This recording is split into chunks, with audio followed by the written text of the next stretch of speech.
أعوذ بالله من الشيطان الرجيم. بسم الله الرحمن الرحيم.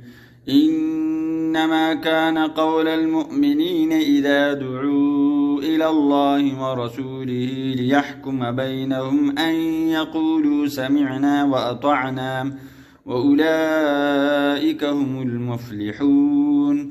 ومن يطع الله ورسوله ويخشى الله ويتقه فأولئك هم الفائزون.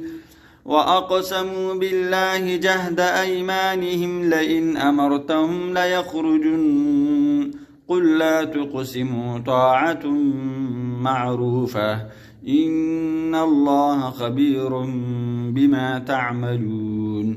قل أطيعوا الله وأطيعوا الرسول فإن تولوا فإنما عليه ما حمل وعليكم ما حملتم وإن تطيعوه تهتدوا وما على الرسول إلا البلاغ المبين.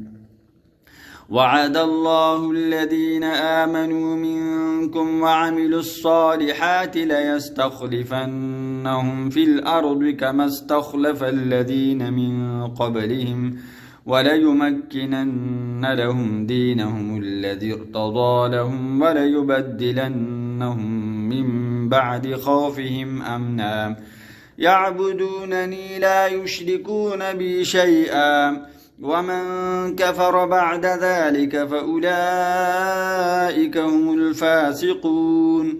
وأقيموا الصلاة وآتوا الزكاة وأطيعوا الرسول لعلكم ترحمون. لا تحسبن الذين كفروا معجزين في الأرض ومأواهم النار ولبئس المصير.